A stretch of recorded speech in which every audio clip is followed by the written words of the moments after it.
श्री शिवाय नमस्तुभ्यम। शिव पुराण की कथा सुनने वाले सभी भक्तों का आज की कथा में हार्दिक स्वागत है। भगवान भोलेनाथ और माता पार्वती आपकी समस्त मनोकामनाओं को पूर्ण करें। आज के अध्याय में आप सुनने वाले हैं मृत्यु काल निकट आने के कौन कौन से लक्षण हैं। उन सभी लक्षणों का वर्णन व्यास जी के पूछने पर श्री सनत कुमार जी कहते हैं। द्वीपों, लोकों और मनुओं का परिचय देकर संग्राम के फल, शरीर एवं स्त्री स्वभाव आदि का वर्णन किया गया। तदनंतर काल के विषय में व्यास जी के पूछने पर सनत कुमार जी ने कहा, हे मुनिश्रेष्ठ, पूर्व काल में पार्वती जी ने नाना प्रकार की दिव्य कथाएं सुनकर परमेश्वर शिव को प्रणाम करके उनसे यही बात पूछी थी। पार्वती जी बोली, हे भगवान, मैंने आपकी कृपा से संपूर्ण मत जान लिया। हे देव, जिन मंत्रों द्वारा जिस विधि से जिस प्रकार पूजा होती है वह भी मुझे ज्ञात हो गया, किंतु हे प्रभु, अब भी एक संशय रह गया है। वह संशय है काल चक्र के संबंध में। हे देव, मृत्यु का क्या चिन्ह है, आयु का क्या प्रमाण है? हे नाथ, यदि मैं आपकी प्रिया हूँ तो मुझे ये सब बातें भी बताइए। महादेव जी ने कहा, हे प्रिय, यदि अकस्मात शरीर सब ओर से सफ़ेद या पीला पड़ जाए और ऊपर से कुछ लाल दिखे तो यह जानना चाहिए कि उस मनुष्य की मृत्यु 6 महीने के भीतर हो जाएगी। हे शिवे, जब मुंह, कान, नेत्र और जिह्वा का स्तंभन हो जाए तब भी 6 महीने के भीतर ही मृत्यु जाननी चाहिए। हे भद्रे, जो रुरु मृग के पीछे होने वाली शिकारियों की भयानक आवाज़ को भी जल्दी नहीं सुनता, उसकी मृत्यु भी 6 महीने के भीतर ही जाननी चाहिए। जब सूर्य, चंद्रमा या अग्नि के सानिध्य से प्रकट होने वाले प्रकाश को मनुष्य नहीं देखता, उसे सब कुछ काला काला अंधकाराच्छन्न ही दिखाई देता है, तब उसका जीवन 6 मास से अधिक नहीं होता। हे देवी, हे प्रिय, जब मनुष्य का बायां हाथ लगातार 1 सप्ताह तक फड़फड़ाता ही रहे तब उसका जीवन 1 मास ही शेष है, ऐसा जानना चाहिए। इसमें कोई संशय नहीं है। जब सारे अंगों में अंगड़ाई आने लगे और तालू सूख जाए तब वह मनुष्य 1 मास तक ही जीवित रहता है, इसमें भी कोई संशय नहीं है। त्रिदोष में जिसकी नाक बहने लगे उसका जीवन 15 दिन से अधिक नहीं चलता। मुंह और कंठ सूखने लगे तो यह जानना चाहिए कि 6 महीने बीतते बीतते ही इसकी आयु समाप्त हो जाएगी। हे भामिनी, जिसकी जीभ फूल जाए और दांतों से मवाद निकलने लगे उसकी भी 6 महीने के भीतर ही मृत्यु जाननी चाहिए। इन चिन्हों से मृत्यु काल को समझना चाहिए। हे सुंदरी, जल, तेल, घी तथा दर्पण में भी जब अपनी परछाई न दिखाई दे या विकृत दिखाई दे तब काल चक्र के ज्ञाता पुरुष को यह जान लेना चाहिए कि उसकी भी आयु 6 मास से अधिक शेष नहीं है। हे देवेश्वरी, अब दूसरी बात सुनो जिससे मृत्यु का ज्ञान होता है। जब अपनी छाया को सिर से रहित देखें तथा अपने को छाया से रहित पाएं, तब वह मनुष्य 1 मास भी जीवित नहीं रहता। हे पार्वती, ये मैंने अंगों से प्रकट होने वाले मृत्यु के लक्षण बताए हैं। हे भद्रे, अब बाहर प्रकट होने वाले लक्षणों का वर्णन करता हूँ, ध्यानपूर्वक सुनो। हे देवी, जब चंद्रमंडल या सूर्यमंडल प्रभाहीन एवं लाल दिखाई दे तब आधे मास में ही मनुष्य की मृत्यु हो जाती है। अरुंधति, महायान, चंद्रमा इन्हें जो न देख सके अथवा जिसे ताराओं का दर्शन न हो सके, ऐसा पुरुष 1 मास तक जीवित रहता है। यदि ग्रहों का दर्शन होने पर भी दिशाओं का ज्ञान न हो, मन पर मूढ़ता छाई रहे तो 6 महीने में निश्चय ही मृत्यु हो जाती है। और यदि उतथ्य नामक तारा का, ध्रुव का अथवा सूर्यमंडल का भी दर्शन न हो सके, रात में इंद्रधनुष और मध्याह्न में उल्कापात होता दिखाई दे तथा गीध और कौवे घेरे रहें, तो उस मनुष्य की आयु 6 महीने से अधिक की नहीं है। यदि आकाश में सप्तर्षि तथा स्वर्ग मार्ग अर्थात छायापथ न दिखाई दे तो कालज्ञ पुरुषों को उस पुरुष की आयु 6 मास की शेष समझनी चाहिए। जो अकस्मात सूर्य और चंद्रमा को राहु से ग्रस्त देखता है और संपूर्ण दिशाएं जिसे घूमती दिखाई देती हैं, वह अवश्य ही 6 महीने में मर जाता है। यदि अकस्मात नीली मक्खियां आकर पुरुष को घेर लें तो वास्तव में उसकी आयु 1 मास की शेष जाननी चाहिए। यदि गिद्ध, कौवा तथा कबूतर सिर पर चढ़ जाए तो वह पुरुष शीघ्र ही 1 मास के भीतर ही मर जाता है, इसमें कोई संशय नहीं है। तब देवी पार्वती ने कहा, हे प्रभु, काल से आकाश का भी नाश होता है। वह भयंकर काल बड़ा विकराल है। वह स्वर्ग का भी एकमात्र स्वामी है। आपने उसे दग्ध कर दिया था, परंतु अनेकों प्रकार के स्तोत्रों द्वारा जब उसने आपकी स्तुति की तब आप फिर से संतुष्ट हो गए और वह काल पुनः अपनी प्रकृति को प्राप्त हुआ और पूर्णतः स्वस्थ हो गया। आपने उससे बातचीत में कहा, काल, तुम सर्वत्र विचरोगे किंतु लोग तुम्हें देख नहीं सकेंगे। आप प्रभु की कृपा दृष्टि होने पर और वर मिलने से वह काल जी उठा तथा उसका प्रभाव बहुत बढ़ गया। अतः महेश्वर, क्या यहाँ कोई ऐसा साधन है जिससे उस काल को नष्ट किया जा सके? यदि हो तो मुझे बताइए, क्योंकि आप योगियों में शिरोमणि और स्वतंत्र प्रभु हैं। आप परोपकार के लिए ही शरीर धारण करते हैं। भगवान शिव बोले, देवी, श्रेष्ठ देवता, दैत्य, यक्ष, राक्षस, नाग और मनुष्य किसी के द्वारा भी काल का नाश नहीं किया जा सकता, परंतु जो ध्यान पारायण योगी हैं वो शरीरधारी होने पर भी सुखपूर्वक काल को नष्ट कर देते हैं। हे वरारोहे, यह 5 भौतिक शरीर सदा उन भूतों के गुणों से युक्त ही उत्पन्न होता है और उन्हीं में इसका लय हो जाता है। मिट्टी की देह मिट्टी में ही मिल जाती है। आकाश से वायु उत्पन्न होती है, वायु से तेजस तत्व प्रकट होता है और तेज से जल का प्राकट्य बताया गया है और जल से पृथ्वी का आविर्भाव होता है। पृथ्वी आदि भूत क्रमशः अपने कारण में ही लीन होते हैं। पृथ्वी के 5, जल के 4, तेज के 3 और वायु के 2 गुण होते हैं और आकाश का एकमात्र शब्द ही गुण है। पृथ्वी आदि में जो गुण बताए गए हैं उनके नाम इस प्रकार हैं: शब्द, स्पर्श, रूप, रस और गंध। जब भूत अपने गुण को त्याग देता है तब नष्ट हो जाता है और जब गुण को ग्रहण करता है तब उसका प्रादुर्भाव बताया जाता है। हे देवेश्वरी, इस प्रकार तुम 5 भूतों के यथार्थ स्वरूप को समझो। हे देवी, इस कारण काल को जीतने की इच्छा वाले योगी को चाहिए कि वह प्रतिदिन प्रयत्नपूर्वक अपने अपने काल में उसके अंशभूत गुणों का चिंतन करे। योगवेत्ता पुरुष को चाहिए कि सुखद आसन पर बैठकर विशुद्ध श्वास प्राणायाम द्वारा योगाभ्यास करे। रात में जब सब लोग सो जाएं, उस समय दीपक बुझाकर अंधकार में योग धारण करे। तर्जनी उंगली से दोनों कानों को बंद करके 2 घड़ी तक दबाए रखे। उस अवस्था में अग्नि प्रेरित शब्द सुनाई देता है। इससे संध्या के बाद का खाया हुआ अन्न क्षण भर में पच जाता है और संपूर्ण रोगों तथा ज्वर आदि बहुत से उपद्रवों का शीघ्र नाश कर देता है। जो साधक प्रतिदिन इसी प्रकार 2 घड़ी तक शब्द ब्रह्म का साक्षात्कार करता है, वह मृत्यु तथा काम को जीतकर इस जगत में स्वच्छंद विचरता है और सर्वज्ञ एवं समदर्शी होकर संपूर्ण सिद्धियों को प्राप्त कर लेता है। जैसे आकाश में वर्षा से युक्त बादल गरजता है, उसी प्रकार उस शब्द को सुनकर योगी तत्काल संसार बंधन से मुक्त हो जाता है।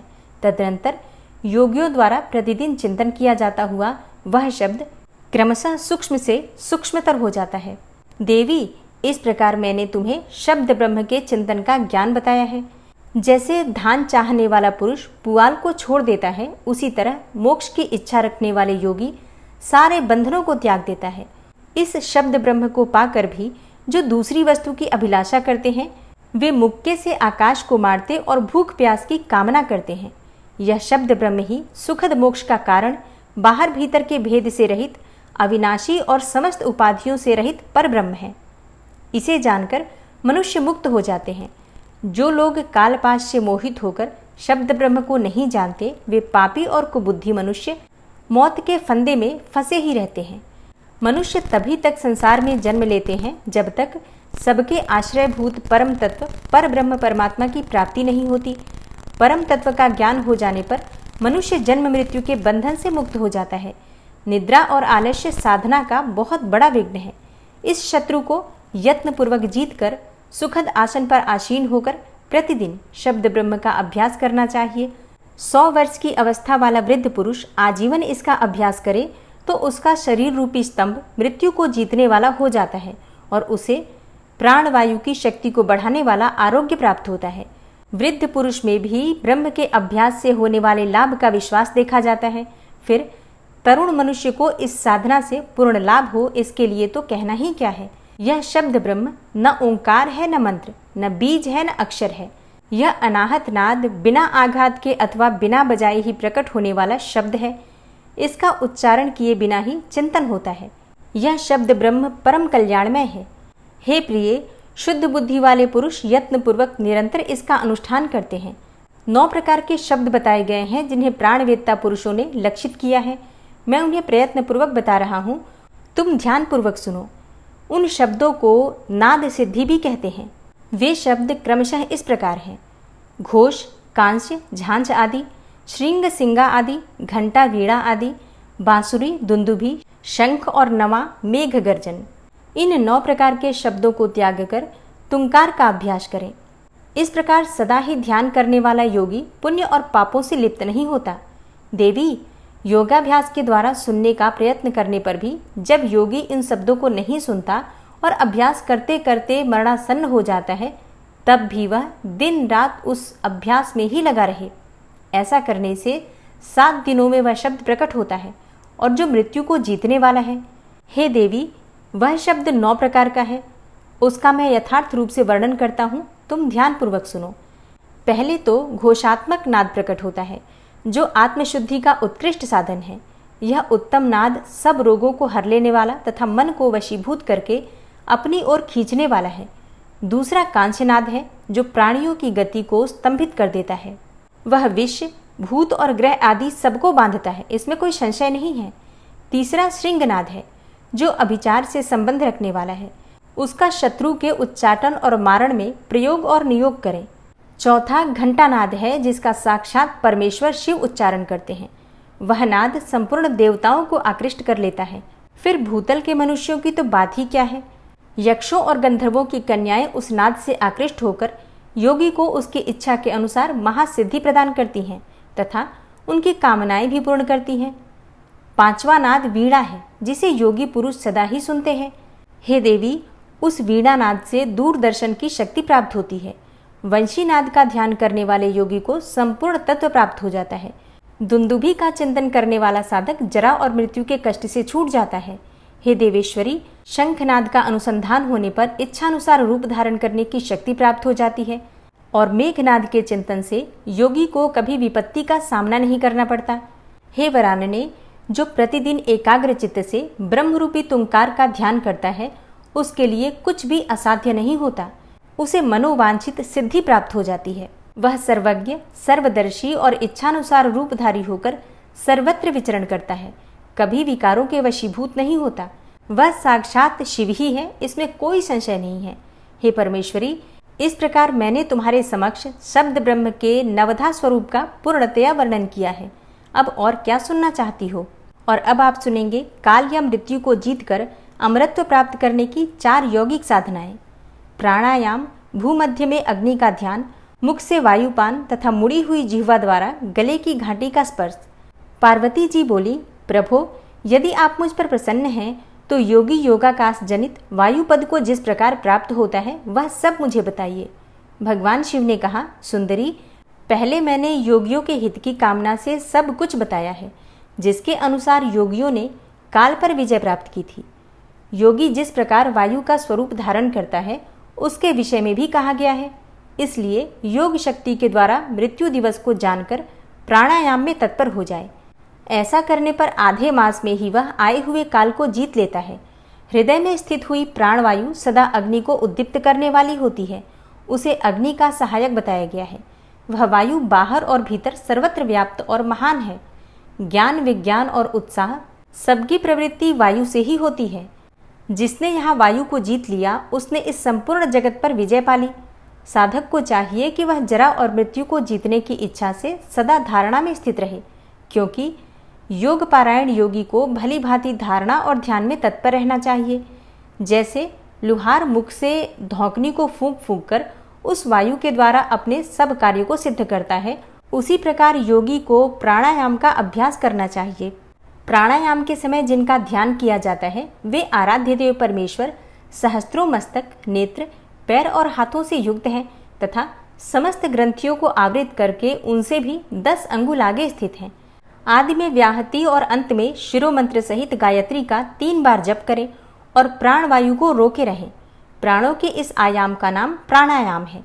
चंद्रमा और सूर्य आदि ग्रह वहां जा जाकर लौट आते हैं, परंतु प्राणायाम पूर्वक ध्यान पारायण योगी जाने पर आज तक नहीं लौटे हैं, अर्थात मुक्त हो गए हैं। जो द्विज 100 वर्षों तक तपस्या करके कुशों के अग्रभाग से 1 बूंद जल पीता है और जिस फल को पाता है वही ब्राह्मण को एकमात्र धारणा अथवा प्राणायाम के द्वारा मिल जाता है। जो द्विज सवेरे उठकर एक प्राणायाम करता है वह अपने संपूर्ण पाप को शीघ्र ही नष्ट कर देता है और ब्रह्मलोक को जाता है।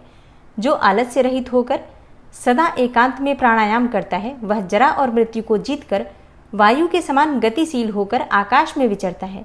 वह सिद्धों के स्वरूप, कांति, मेधा, पराक्रम और शौर्य को प्राप्त कर लेता है। उसकी गति वायु के समान हो जाती है तथा उसे स्पृहणीय सौख्य एवं परम सुख की प्राप्ति होती है। हे देवेश्वरी, योगी जिस प्रकार वायु से सिद्धि प्राप्त करता है वह सब विधान मैंने बता दिया। अब तेज से जिस तरह वह सिद्धि लाभ करता है उसे भी बता रहा हूँ, तुम ध्यानपूर्वक सुनो। जहाँ दूसरे लोगों की बातचीत का कोलाहल न पहुँचता हो, ऐसे शांत एकांत स्थान में अपने सुखद आसन पर बैठकर चंद्रमा और सूर्य अर्थात वाम और दक्षिण नेत्र की कांति से प्रकाशित मध्यवर्ती देश भूमध्य भाग में जो अग्नि का तेज अव्यक्त रूप से प्रकाशित होता है, उसे आलस्य रहित योगी दीपक रहित अंधकारपूर्ण स्थान से चिंतन करने पर निश्चय ही देख सकता है। इसमें कोई संशय नहीं है। योगी हाथ की उंगलियों से यत्नपूर्वक दोनों नेत्रों को कुछ कुछ दबाए रखें और उनके तारों को देखता हुआ एकाग्र चित्त से आधे मुहूर्त तक उन्हीं का चिंतन करे। तदनंतर अंधकार में भी ध्यान करने पर वह उस ईश्वरीय ज्योति को देख सकता है। वह ज्योति सफ़ेद, लाल, पीली, काली तथा इंद्रधनुष के समान रंग वाली होती है। भौहों के बीच में ललाटवर्ती बाल सूर्य के समान तेज वाले उन अग्निदेव का साक्षात्कार करके योगी इच्छानुसार रूप धारण करने वाला हो जाता है तथा मनोवांछित शरीर धारण करके क्रीड़ा करता है। वह योगी कारण तत्व को शांत करके उसमें आविष्ट होना, दूसरों के शरीर में प्रवेश करना, अणिमा आदि गुणों को पा लेना, मन से ही सब कुछ देखना, दूर की बातों को सुनना और जानना, अदृश्य हो जाना, बहुत से रूप धारण कर लेना तथा आकाश में विचरना इत्यादि सिद्धियों को निरंतर अभ्यास के प्रभाव से प्राप्त कर लेता है। जो अंधकार से परे और सूर्य के समान तेजस्वी है, उसी इस महान ज्योतिर्मय पुरुष अर्थात परमात्मा को मैं जानता हूँ। उन्हीं को जानकर मनुष्य काल या मृत्यु को लांघ जाता है। मोक्ष के लिए इसके सिवा कोई दूसरा मार्ग नहीं है। हे देवी, इस प्रकार मैंने तुमसे तेजस तत्व के चिंतन की उत्तम विधि का वर्णन किया है, जिससे योगी काल पर विजय पाकर अमरत्व को प्राप्त कर लेता है। हे देवी, अब पुनः दूसरा श्रेष्ठ उपाय बताता हूँ, जिससे मनुष्य की मृत्यु नहीं होती। हे देवी, ध्यान करने वाले योगियों को चौथी मति अर्थात साधना बताई जाती है। योगी अपने चित्त को वश में करके यथा योग्य स्थान में सुखद आसन पर बैठे। वह शरीर को ऊंचा करके अंजलि बांधकर चोंच की सी आकृति वाले मुख के द्वारा धीरे धीरे वायु का पान करे। ऐसा करने से क्षण भर में तालू के भीतर स्थित जीवनदायी जल की बूंदें टपकने लगती हैं। उन बूंदों को वायु के द्वारा लेकर सूंघे। वह शीतल जल अमृत स्वरूप है। जो योगी उसे प्रतिदिन पीता है वह कभी मृत्यु के अधीन नहीं होता। उसे भूख प्यास नहीं लगती। उसका शरीर दिव्य और तेज महान हो जाता है। वह बल में हाथी और वेग में घोड़े की समानता करता है। उसकी दृष्टि गरुड़ के समान तेज हो जाती है और उसे दूर की भी बातें सुनाई देने लगती हैं। उसके केश काले काले और घुंघराले हो जाते हैं तथा अंग कांति गंधर्व एवं विद्याधरों की समानता करती है। वह मनुष्य देवताओं के वर्ष से 100 वर्षों तक जीवित रहता है तथा अपनी उत्तम बुद्धि के द्वारा बृहस्पति के तुल्य हो जाता है। उसमें इच्छानुसार विचरने की शक्ति आ जाती है और वह सदा ही सुखी रहकर आकाश में विचरण की शक्ति प्राप्त कर लेता है। हे वरानने, अब मृत्यु पर विजय पाने की पुनः दूसरी विधि बता रहा हूँ, जिसे देवताओं ने भी प्रयत्नपूर्वक छिपा रखा है। तुम उसे सुनो। योगी पुरुष अपनी जिह्वा को मोड़कर तालू में लगाने का प्रयत्न करे। कुछ काल तक ऐसा करने से वह क्रमशः लंबी होकर गले की घाटी तक पहुंच जाती है। तब शीतल सुधा का श्राव करती है। वह सुधा को जो योगी सदा पीता है वह अमरत्व को प्राप्त होता है, इसमें कोई संशय नहीं है। इसके अनंतर छाया पुरुष सर्ग, कश्यप वंश, मनवंतर, मनुवंश, सत्यव्रतादि वंश, पितृकल्प तथा व्यासोत्पत्ति आदि का वर्णन सुनने के पश्चात मुनियों ने सूत जी से कहा, हे ब्रह्मवेत्ताओं में श्रेष्ठ सूत जी, हमने आपके मुख से भगवान शिव की अनेक इतिहासों से युक्त रमणीय कथा सुनी, जो उनके नाना अवतारों से संबंध रखती हैं तथा मनुष्यों को भोग और मोक्ष प्रदान करने वाली है। अब हम आपसे जगत जननी भगवती उमा का मनोहर चरित्र भी सुनना चाहते हैं। परब्रह्म परमात्मा महेश्वर की जो आद्या सनातनी शक्ति हैं, वे उमा नाम से विख्यात हैं। वे ही त्रिलोकी को उत्पन्न करने वाली पराशक्ति हैं। महामते, दक्ष कन्या सती और हिमवान की पुत्री पार्वती, ये 2 उमा के अवतार हमने सुने। हे सूत जी, अब उनके दूसरे अवतारों का भी वर्णन कीजिए। लक्ष्मी जननी जगदम्बा उमा के गुणों को सुनने से कौन बुद्धिमान पुरुष विरत हो सकता है। ज्ञानी पुरुष भी कभी उनके कथा श्रवण के शुभ अवसर को नहीं छोड़ते। सूत जी ने कहा, हे महात्माओं, तुम लोग धन्य हो और सदा कृतकृत्य हो, क्योंकि परा अम्बा उमा के महान चरित्र के विषय में पूछ रहे हो। जो इस कथा को सुनते, पूछते अथवा बाँचते हैं, उनके चरण कमलों की धूलि को ही ऋषियों ने तीर्थ माना है। जिनका चित्त परम संबित स्वरूपा श्री उमा देवी के चिंतन में लीन है, वे पुरुष धन्य हैं, कृतकृत्य हैं। उनकी माता और कुल भी धन्य है। जो समस्त कारणों की भी कारण रूपा देवेश्वरी उमा की स्तुति नहीं करते, वे माया के गुणों से मोहित तथा भाग्यहीन है, इसमें संशय नहीं है। जो करुणा रस की सिंधु स्वरूपा महादेवी का भजन नहीं करते, वे संसार रूपी घोर अंधकूप में पड़ते हैं। जो देवी उमा को छोड़कर दूसरे देवी देवताओं की शरण लेता है, वह मानो गंगा जी को छोड़कर प्यास बुझाने के लिए मरुस्थल के जलाशय के पास जाता है। जिनके स्मरण मात्र से धर्म आदि चारों पुरुषार्थों की अनायासी प्राप्ति हो जाती है, उन देवी उमा की आराधना कौन श्रेष्ठ पुरुष छोड़ सकता है। पूर्व काल में महामना सुरत ने महर्षि मेधा से यही बात पूछी थी। उस समय मेधा ने जो उत्तर दिया, मैं वही बता रहा हूँ, तुम लोग सुनो। पहले स्वारोचिस मनवंतर में विरत नाम से प्रसिद्ध एक राजा हो गए हैं। उनके पुत्र सुरत हुए, जो महान बल और पराक्रम से संपन्न थे। वे दान निपुण, सत्यवादी, स्वधर्म कुशल, विद्वान, देवी भक्त, दया सागर तथा प्रजाजनों का भली भांति पालन करने वाले थे। इंद्र के समान तेजस्वी राजा सुरत की पृथ्वी पर शासन करते समय 9 ऐसे राजा हुए जो उनके हाथ से भूमंडल का राज्य छीन लेने के प्रयत्न में लगे थे। उन्होंने भूपाल सुरत की राजधानी कोलापुरी को चारों ओर से घेर लिया। उनके साथ राजा का बड़ा भयानक युद्ध हुआ। उनके शत्रुगण बड़े प्रबल थे, अतः युद्ध में भूपाल सुरत की पराजय हुई। शत्रुओं ने सारा राज्य अपने अधिकार में करके सुरत को कोल्हापुरी से निकाल दिया। राजा अपनी दूसरी पुरी में आए और वहां मंत्रियों के साथ रहकर राज्य करने लगे, परंतु प्रबल विपक्षियों ने वहां भी आक्रमण करके उन्हें पराजित कर दिया। दैवयोग से राजा के मंत्री आदि गण भी उनके शत्रु बन बैठे और खजाने में जो भी धन संचित था, वह सब उन विरोधी मंत्री आदि ने अपने हाथ में कर लिया। तब राजा सुरत शिकार के बहाने अकेले ही घोड़े पर सवार होकर नगर से बाहर निकले और गहन वन में चले गए। वहां इधर उधर घूमते हुए राजा ने एक श्रेष्ठ मुनि का आश्रम देखा, जो चारों ओर से फूलों के बगीचे लगे होने से बड़ी शोभा पा रहा था। वहां वेद मंत्रों की ध्वनि गूंज रही थी।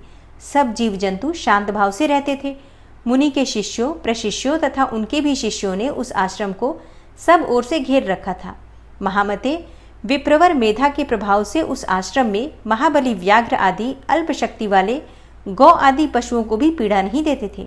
वहां जाने पर मुनीश्वर मेधा ने मीठे वचन, भोजन और आसन द्वारा उन परम दयालु विद्वान नरेश का आदर सत्कार किया। एक दिन राजा सुरत बहुत ही चिंतित तथा मोह के वशीभूत होकर अनेकों प्रकार से विचार कर रहे थे। इतने में ही वहां एक वैश्य आ पहुंचा। राजा ने उससे पूछा, भैया तुम कौन हो और किस लिए यहाँ आए हो? क्या कारण है कि दुखी दिखाई दे रहे हो, यह मुझे बताओ। राजा के मुख से यह मधुर वचन सुनकर वैश्य प्रवर समाधि ने दोनों नेत्रों से आंसू बहाते हुए प्रेम और नम्रतापूर्ण वाणी से इस प्रकार उत्तर दिया। वैश्य बोला, हे राजन, मैं वैश्य हूँ, मेरा नाम समाधि है। मैं धनी के कुल में उत्पन्न हुआ हूँ, परंतु मेरे पुत्रों और स्त्री आदि ने धन के लोभ से मुझे घर से निकाल दिया है। अतः अपने प्रारब्ध कर्म से दुखी होकर मैं वन में चला आया हूँ। हे करुणा सागर प्रभो, यहाँ आकर मैं पुत्रों, पौत्रों, पत्नी, भाई भतीजे तथा अन्य सुहृदों का कुशल समाचार नहीं जान पाता। राजा बोले, जिन दुराचारी तथा धन के लोभी पुत्र आदि ने तुम्हें निकाल दिया है, उन्हीं के प्रति मूर्ख जीव की भांति तुम प्रेम क्यों करते हो? वैश्य ने कहा, हे राजन, आपने उत्तम बात कही है। आपकी वाणी सारगर्भित है, तथापि स्नेहपास से बंधा हुआ मेरा मन अत्यंत मोह को प्राप्त हो रहा है। इस तरह मोह से व्याकुल हुए वैश्य और राजा दोनों मुनिवर मेधा के पास गए। वैश्य सहित राजा ने हाथ जोड़कर मुनि को प्रणाम किया और इस प्रकार कहा, हे भगवान, आप हम दोनों के मोहपाश को काट दीजिए। मुझे राज्य लक्ष्मी ने छोड़ दिया और मैंने गहन वन की शरण ली, तथापि राज्य छिन जाने के कारण मुझे संतोष नहीं है। और यह वैश्य है जिसे स्त्री आदि स्वजनों ने घर से निकाल दिया है, तथापि उनकी ओर से इसकी ममता भी दूर नहीं हो रही है। इसका क्या कारण है बताइए? समझदार होने पर भी हम दोनों का मन मोह से व्याकुल हो गया। यह तो बड़ी भारी मूर्खता है। ऋषि बोले, हे राजन, सनातन शक्ति स्वरूपा जगदम्बा महामाया कही गई है। वे ही सबके मन को खींचकर मोह में डाल देती हैं। हे प्रभो, उनकी माया से मोहित होने के कारण ब्रह्मा आदि समस्त देवता भी परम तत्व को नहीं जान पाते। फिर मनुष्यों की तो बात ही क्या है। वे परमेश्वरी ही रज, सत्व और तम, इन तीनों गुणों का आश्रय लेकर समयानुसार संपूर्ण विश्व की सृष्टि, पालन और संहार करती हैं। हे नृपश्रेष्ठ, जिनके ऊपर वे इच्छानुसार रूप धारण करने वाली वरदायिनी जगदम्बा प्रसन्न होती हैं, वही मोह के घेरे को लांघ पाता है। राजा ने पूछा, हे मुने, जो सबको मोहित करती हैं, वे देवी महामाया कौन है और किस प्रकार उनका प्रादुर्भाव हुआ है, यह कृपा करके मुझे बताइए। ऋषि बोले, जब सारा जगत एकार्णव के जल में निमग्न था और योगेश्वर भगवान केशव शेष की शैया बिछाकर योग निद्रा का आश्रय लेकर शयन कर रहे थे, उन्हीं दिनों भगवान विष्णु के कानों के मल से 2 असुर उत्पन्न हुए, जो भूतल पर मधु और कैटभ के नाम से विख्यात हैं। वे दोनों विशालकाय घोर असुर प्रलय काल के सूर्य की भांति तेजस्वी थे। उनके जबड़े बहुत बड़े थे। उनके मुख दाढ़ों के कारण ऐसे विकराल दिखाई देते थे मानो वे संपूर्ण जगत को खा जाने के लिए उद्यत हो। उन दोनों ने भगवान विष्णु की नाभि से प्रकट हुए कमल के ऊपर विराजमान ब्रह्मा को देखकर पूछा, अरे तू कौन है? ऐसा कहते हुए वे उन्हें मार डालने के लिए उद्यत हो गए। ब्रह्मा जी ने देखा ये दोनों दैत्य आक्रमण करना चाहते हैं और भगवान जनार्दन तो समुद्र के जल में सो रहे हैं। तब उन्होंने परमेश्वरी का स्तवन किया और उनसे प्रार्थना की, हे अंबिके, तुम इन दोनों दुर्जय असुरों को मोहित करो और अजन्मा भगवान नारायण को जगा दो। ऋषि कहते हैं, इस प्रकार मधु और कैटभ के नाश के लिए ब्रह्मा जी के प्रार्थना करने पर संपूर्ण विद्याओं की अधिदेवी जगतजननी महाविद्या फाल्गुन शुक्ला द्वादशी को त्रैलोक्य मोहिनी शक्ति के रूप में प्रकट होकर महाकाली के नाम से विख्यात हुई। तदनंतर आकाशवाणी हुई, हे कमलासन, डरो मत। आज युद्ध में मधु कैटभ को मारकर मैं तुम्हारे कंटक का नाश करूंगी। यो कहकर वे महामाया श्रीहरि के नेत्र और मुख आदि से निकलकर अव्यक्त जन्मा ब्रह्मा के दृष्टिपथ में आ खड़ी हो गई। फिर तो देवाधिदेव ऋषिकेश जनार्दन जाग उठे। उन्होंने अपने सामने दोनों दैत्य मधु और कैटभ को देखा। उन दैत्यों के साथ अतुल तेजस्वी विष्णु का 5000 वर्षों तक बाहु युद्ध हुआ। तब महामाया के प्रभाव से मोहित हुए उन श्रेष्ठ दानवों ने लक्ष्मीपति से कहा, तुम हमसे मनोवांछित वर ग्रहण करो।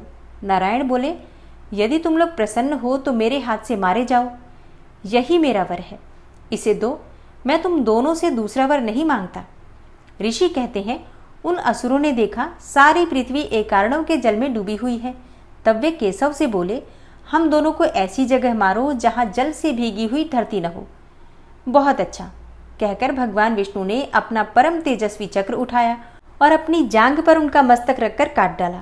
हे राजन, यह कालिका की उत्पत्ति का प्रसंग कहा गया है। हे महामते, अब महालक्ष्मी के प्रादुर्भाव की कथा सुनो। देवी उमा निर्विकार और निराकार होकर भी देवताओं का दुख दूर करने के लिए युग युग में साकार रूप धारण करके प्रकट होती हैं। उनका शरीर ग्रहण उनकी इच्छा का वैभव कहा गया है। वे लीला से इसलिए प्रकट होती हैं कि भक्तजन उनके गुणों का गान करते रहें। और अब आप सुनेंगे संपूर्ण देवताओं के तेज से देवी का महालक्ष्मी रूप में अवतार और उनके द्वारा महिषासुर का वध। ऋषि कहते हैं, हे राजन, रंभ नाम से प्रसिद्ध एक असुर था जो दैत्य वंश का शिरोमणि माना जाता था। उससे महातेजस्वी महिष नामक दानव का जन्म हुआ था। दानवराज महिष समस्त देवताओं को युद्ध में पराजित करके देवराज इंद्र के सिंहासन पर जा बैठा और स्वर्गलोक में रहकर त्रिलोकी का राज्य करने लगा। तब पराजित हुए देवता ब्रह्मा जी की शरण में गए। ब्रह्मा जी भी उन सबको साथ लेकर उस स्थान पर गए जहां भगवान शिव और विष्णु विराजमान थे। वहां पहुंचकर सब देवताओं ने शिव और केशव को नमस्कार किया तथा अपना सब वृतांत यथार्थ रूप से ब्यौरेवार कह सुनाया। वे बोले, हे भगवान, दुरात्मा महिषासुर ने हम सबको समरांगण में जीतकर स्वर्गलोक से निकाल दिया है, इसलिए हम इस मर्त्यलोक में भटक रहे हैं और कहीं भी हमें शांति नहीं मिल रही है। उस असुर ने इंद्र आदि देवताओं की कौन कौन सी दुर्दशा नहीं की है। सूर्य, चंद्रमा, वरुण, कुबेर, यम, इंद्र, अग्नि, वायु, गंधर्व, विद्याधर और चारण, इन सबके तथा अन्य लोगों के भी जो कर्तव्य कर्म हैं, उन सबको वह पापात्मा असुर स्वयं ही करता है। उसने दैत्य पक्ष को अभय दान कर दिया है, इसलिए हम सब देवता आपकी शरण में आए हैं। आप दोनों हमारी रक्षा करें और उस असुर के वध का उपाय शीघ्र ही सोचें, क्योंकि आप दोनों ऐसा करने में समर्थ हैं। देवताओं की यह बात सुनकर भगवान शिव और विष्णु ने अत्यंत क्रोध किया। रोष के मारे उनके नेत्र घूमने लगे। तब अत्यंत क्रोध से भरे हुए भगवान शिव और विष्णु के मुख से तथा अन्य देवताओं के शरीर से एक तेज प्रकट हुआ। तेज का वह महान पुंज अत्यंत प्रज्वलित होकर दसों दिशाओं में प्रकाशित हो उठा। दुर्गा जी के ध्यान में लगे हुए सब देवताओं ने उस तेज को प्रत्यक्ष देखा। संपूर्ण देवताओं के शरीरों से निकला हुआ वह अत्यंत भीषण तेज एकत्र होकर एक नारी के रूप में परिणत हो गया। वह नारी साक्षात महिषमर्दिनी देवी थी। उनका प्रकाशमान मुख भगवान शिव के तेज से प्रकट हुआ था। भुजाएं विष्णु के तेज से उत्पन्न हुई थी। केश यमराज के तेज से आविर्भूत हुए थे तथा उनके दोनों स्तन चंद्रमा के तेज से प्रकट हुए थे। कटी भाग इंद्र के तेज से तथा जंघा और उरु वरुण के तेज से पैदा हुए थे। पृथ्वी के तेज से नितंबिका और ब्रह्मा जी के तेज से दोनों चरणों का आविर्भाव हुआ था। पैरों की उंगलियां सूर्य के तेज से और हाथ की उंगलियां वसुओं के तेज से उत्पन्न हुई थी। नासिका कुबेर के, दांत प्रजापति के, तीनों नेत्र अग्नि के, दोनों भौहें साध्यगण के, दोनों कान वायु के तथा अन्य देवताओं के तेज से प्रकट हुए थे। इस प्रकार देवताओं के तेज से प्रकट हुई कमलालया लक्ष्मी ही वह परमेश्वरी थी। संपूर्ण देवताओं की तेजो राशि से प्रकट हुई उन देवी को देखकर सब देवताओं को बड़ा हर्ष प्राप्त हुआ, परंतु उनके पास कोई अस्त्र नहीं था। यह देखकर ब्रह्मा आदि देवताओं ने शिवा देवी को अस्त्र शस्त्र से संपन्न करने का विचार किया। तब महेश्वर ने महेश्वरी को शूल समर्पित किया। भगवान विष्णु ने चक्र, वरुण ने पाश, अग्निदेव ने शक्ति, वायु देवता ने धनुष तथा बाणों से भरे 2 तरकश और शचीपति इंद्र ने वज्र एवं घंटा प्रदान किए। यमराज ने कालदंड, प्रजापति ने अक्षमाला, ब्रह्मा ने कमंडलू एवं सूर्यदेव ने समस्त रोमकूपों में अपनी किरणें अर्पित की। काल ने उन्हें चमकती हुई ढाल और तलवार दी। क्षीर सागर ने सुंदर हार तथा कभी पुराने न होने वाले 2 दिव्य वस्त्र भेंट किए। साथ ही उन्होंने दिव्य चूड़ामणि, 2 कुंडल, बहुत से कड़े, अर्धचंद्र, केयूर, मनोहर नुपुर, गले की हंसुली और सब अंगुलियों में पहनने के लिए रत्नों की बनी हुई अंगूठियां भी दी। विश्वकर्मा ने उन्हें मनोहर फरसा भेंट किया। साथ ही अनेकों प्रकार के अस्त्र और अभेद्य कवच भी दिए। समुद्र ने सदा सुरम्य एवं सरस रहने वाली माला दी और एक कमल का फूल भेंट किया। हिमवान ने सवारी के लिए सिंह तथा आभूषण के लिए नाना प्रकार के रत्न दिए। कुबेर ने उन्हें मधु से भरा हुआ पात्र अर्पित किया तथा सर्पों के नेता शेषनाग ने विचित्र रचना कौशल से सुशोभित एक नागहार भेंट किया, जिसमें नाना प्रकार की सुंदर मणियां गुथी हुई थी। इन सब ने तथा दूसरे देवताओं ने भी आभूषण और अस्त्र शस्त्र देकर देवी का सम्मान किया। तत्पश्चात उन्होंने बारंबार अट्टहास करके उच्च स्वर से गर्जना की। उनके उस भयंकर नाद से संपूर्ण आकाश गूंज उठा। उससे बड़े जोर की प्रतिध्वनि हुई, जिससे तीनों लोकों में हलचल मच गई। चारों समुद्रों ने अपनी मर्यादाएं छोड़ दी। पृथ्वी डोलने लगी। उस समय महिषासुर से पीड़ित हुए देवताओं ने देवी की जय जयकार की। तदनंतर सब देवताओं ने उन महालक्ष्मी स्वरूपा पराशक्ति जगदम्बा का भक्ति गदगद वाणी द्वारा स्तवन किया। संपूर्ण त्रिलोकी को क्षोभग्रस्त देखकर देववैरी दैत्य अपनी समस्त सेना को कवच आदि से सुसज्जित करके हाथों में हथियार लेकर सहसा उठ खड़े हुए। रोष से भरा हुआ महिषासुर भी उस शब्द की ओर लक्ष्य करके दौड़ा और आगे पहुंचकर उसने देवी को देखा, जो अपनी प्रभा से तीनों लोकों को प्रकाशित कर रही थी। उस समय महिषासुर के द्वारा पालित करोड़ों शस्त्रधारी महावीर वहां आ पहुंचे। चिक्षुर, चामर, उदग्र, कराल, उद्धत, बास्कल, ताम्र, उग्रास्य, उग्रवीर्य, विडाल, अंधक, दुर्धर, दुर्मुख, त्रिनेत्र और महाहनु, ये तथा अन्य बहुत से युद्ध कुशल शूरवीर सम्रांगण में देवी के साथ युद्ध करने लगे। वे सबके सब अस्त्र शस्त्रों की विद्या में पारंगत थे। इस प्रकार देवी और दैत्यगण दोनों परस्पर जूझने लगे। उनका वह भीषण समय मार काट में ही बीतने लगा। इस तरह भयानक युद्ध होने के बाद महिषासुर देवी के साथ माया युद्ध करने लगा। तब देवी ने कहा, रे मूढ़, तेरी बुद्धि मारी गई है, तू व्यर्थ हठ क्यों करता है? तीनों लोकों में कोई भी असुर युद्ध में मेरे सामने नहीं टिक सकते। यो कहकर सर्वकलामयी देवी कूदकर महिषासुर पर चढ़ गई और अपने पैर से उसे दबाकर उन्होंने भयंकर शूल से उसके कंठ में आघात किया। उनके पैर से दबा होने पर भी महिषासुर अपने मुख से दूसरे रूप में बाहर निकलने लगा। अभी आधे शरीर से ही वह बाहर निकलने पाया था कि देवी ने अपने प्रभाव से उसे रोक दिया। आधा निकला होने पर भी वह महाअधम दैत्य देवी के साथ युद्ध करने लगा। तब देवी ने बहुत बड़ी तलवार से उसका सिर काटकर उस असुर को धराशायी कर दिया। फिर तो उसके सैनिक गण हाय हाय करके नीचे मुख किए भयभीत होकर रणभूमि से भागने और त्राही त्राही की पुकार करने लगे। उस समय इंद्र आदि सब देवताओं ने देवी की स्तुति की, गंधर्व गीत गाने लगे और अप्सराएं नृत्य करने लगी। हे राजन, इस प्रकार मैंने तुमसे देवी के महालक्ष्मी अवतार की कथा कही है। अब तुम सुस्थिर चित्त से सरस्वती के प्रादुर्भाव का प्रसंग भी सुनो। अब आप सुनेंगे देवी उमा के शरीर से सरस्वती का आविर्भाव, उनके रूप की प्रशंसा सुनकर शुंभ का उनके पास दूत भेजना, दूत के निराश होने पर शुंभ का क्रमशः धूम्रलोचन, चंड मुंड तथा रक्त बीज को भेजना और देवी के द्वारा उन सबका मारा जाना। ऋषि कहते हैं, पूर्व काल में शुंभ और निशुंभ नाम के दो प्रतापी दैत्य थे जो आपस में भाई भाई थे। उन दोनों ने चराचर प्राणियों सहित समस्त त्रिलोकी के राज्य पर बलपूर्वक आक्रमण किया। उससे पीड़ित हुए देवताओं ने हिमालय पर्वत की शरण ली और संपूर्ण अभीष्टों को देने वाली सर्वभूत जननी देवी उमा का स्तवन किया। देवता बोले, हे महेश्वरी दुर्गे, आपकी जय हो। अपने भक्त जनों का प्रिय करने वाली देवी, आपकी जय हो। आप तीनों लोकों की रक्षा करने वाली शिवा हैं, आपको बारंबार नमस्कार है। आप ही मोक्ष प्रदान करने वाली परा अम्बा हैं, आपको बारंबार नमस्कार है। आप समस्त संसार की उत्पत्ति, स्थिति और संहार करने वाली हैं, आपको नमस्कार है। कालिका और तारा रूप धारण करने वाली देवी, आपको नमस्कार है। छिन्नमस्ता आपका ही स्वरूप है, आप ही श्री विद्या हैं, आपको नमस्कार है। हे भुवनेश्वरी, आपको नमस्कार है।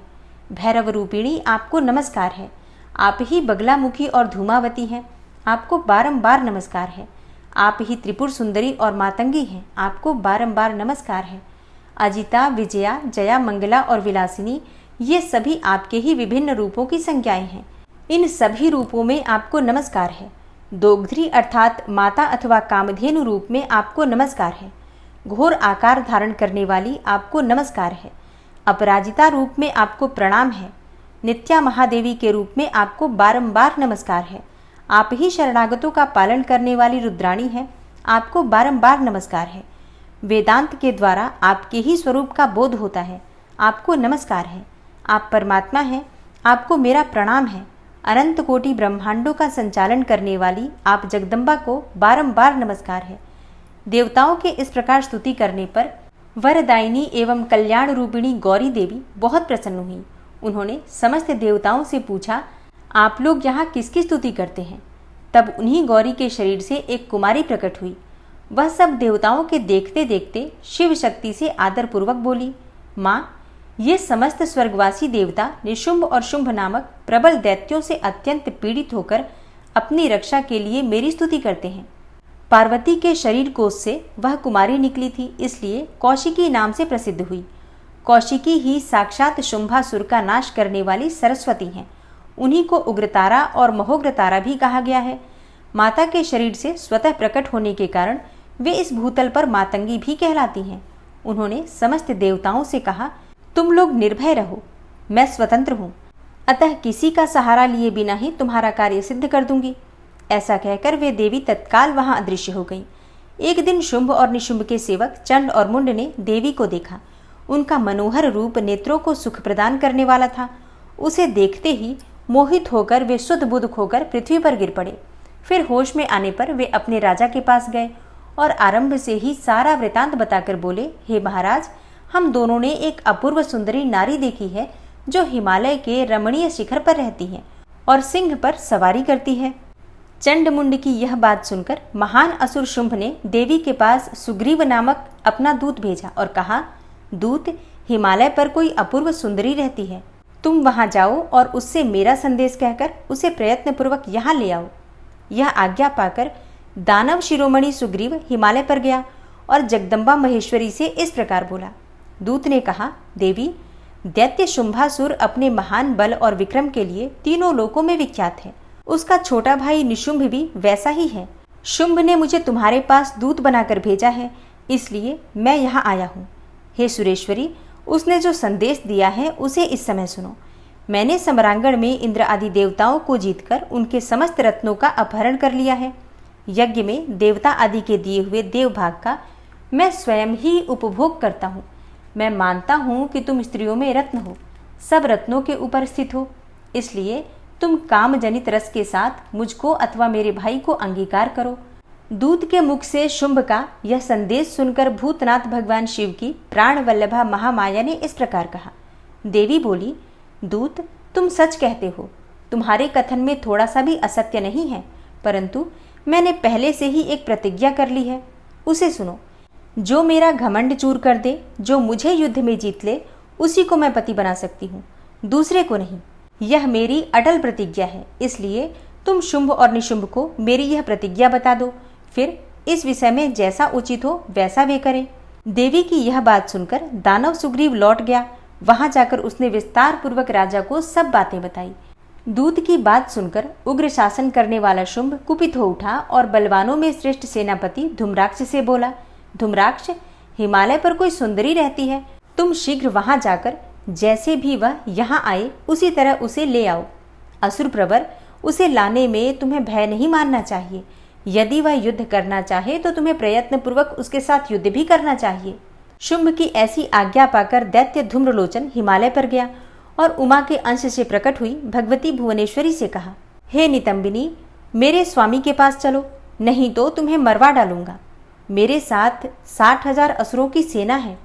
देवी बोली, वीर, तुम्हें दैत्यराज ने भेजा है, यदि तुम मुझे मार ही डालोगे तो क्या करूंगी, परंतु युद्ध के बिना मेरा वहां जाना असंभव है, मेरी ऐसी ही मान्यता है।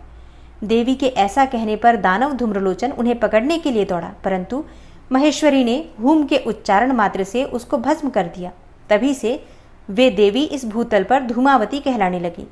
उनकी आराधना करने पर वे अपने भक्तों के शत्रुओं का संहार कर डालती हैं। धूम्राक्ष के मारे जाने पर अत्यंत कुपित हुए देवी के वाहन सिंह ने उसके साथ आए हुए समस्त असुरगणों को चबा डाला। जो मरने से बचे वे भाग खड़े हुए। इस प्रकार देवी ने दैत्य धूम्रलोचन को मार डाला। इस समाचार को सुनकर प्रतापी शुंभ ने बड़ा क्रोध किया। वह अपने दोनों ओठों को दांतों से चबाकर रह गया। उसने क्रमशः चंड, मुंड तथा रक्तबीज नामक असुरों की सेना भेजी। आज्ञा पाकर वे दैत्य उस स्थान पर गए जहां देवी विराजमान थी। अणिमा आदि सिद्धियों से सेवित तथा अपनी प्रभा से संपूर्ण दिशाओं को प्रकाशित करती हुई भगवती सिंह वाहिनी को देखकर वे श्रेष्ठ दानव वीर बोले, हे देवी, तुम शीघ्र ही शुंभ और निशुंभ के पास चलो, अन्यथा तुम्हें गण और वाहन सहित मरवा डालेंगे। वामे, शुंभ को अपना पति बना लो, लोकपाल आदि भी उनकी स्तुति करते हैं। शुंभ को पति बना लेने पर तुम्हें उस महान आनंद की प्राप्ति होगी जो देवताओं के लिए भी दुर्लभ है। उनकी ऐसी बात सुनकर परमेश्वरी अम्बा मुस्कुराकर सरस मधुर वाणी में बोली। देवी ने कहा, अद्वितीय महेश्वर पर ब्रह्म परमात्मा सर्वत्र विराजमान है, जो सदा शिव कहलाते हैं। वेद भी उनके तत्व को नहीं जानते, फिर विष्णु आदि की तो बात ही क्या है। उन्हीं सदाशिव की मैं सूक्ष्म प्रकृति हूँ, फिर दूसरे को पति कैसे बना सकती हूँ। सिंहिनी कितनी ही कामातुर क्यों न हो जाए, वह गीदड़ को कभी अपना पति नहीं बनाएगी। हथिनी गधे को और बाकिन खरगोश को नहीं वरेगी। दैत्यो, तुम सब लोग झूठ बोलते हो, क्योंकि काल रूपी सर्प के फंदे में फंसे हुए हो। तुम या तो पाताल को लौट जाओ या फिर शक्ति हो तो युद्ध करो। देवी का यह क्रोध पैदा करने वाला वचन सुनकर वे दैत्य बोले, हम लोग अपने मन में तुम्हें अबला समझकर मार नहीं रहे थे, परंतु यदि तुम्हारे मन में युद्ध की ही इच्छा है तो सिंह पर सुस्थिर होकर बैठ जाओ और युद्ध के लिए आगे बढ़ो। इस तरह वाद विवाद करते हुए उनमें कलह बढ़ गया और सम्रांगण में दोनों दलों पर तीखे बाणों की वर्षा होने लगी। इस तरह उनके साथ लीलापूर्वक युद्ध करके परमेश्वरी ने चंडमुंड सहित महान असुर रक्तबीज को मार डाला। वे देववैरी असुर द्वेष बुद्धि करके आए थे, तो भी अंत में उन्हें उस उत्तम लोक की प्राप्ति हुई जिसमें देवी के भक्त जाते हैं। ओम नमः शिवाय। प्रेम से बोलिए देवी दुर्गा की जय। आज की कथा का यहीं पर समापन करती हूँ और उम्मीद करती हूँ ये कथा आपको ज़रूर पसंद आई होगी। अच्छी लगी हो वीडियो तो वीडियो को लाइक करने के साथ ही ज़्यादा से ज़्यादा शिव भक्तों तक इस वीडियो को शेयर कीजिए। और हाँ, अगर आप चैनल पर पहली बार आए हैं, अभी तक आपने चैनल को सब्सक्राइब नहीं किया है, तो आज की वीडियो अगर आपको अच्छी लगी हो तो इसी प्रकार की वीडियो और व्रत और त्योहारों से संबंधित सभी जानकारी को सही समय पर प्राप्त करने के लिए चैनल को सब्सक्राइब करके बेल आइकन को ज़रूर प्रेस कर लीजिए। मिलती हूँ मैं आपसे अगली वीडियो में, तब तक के लिए नमस्कार।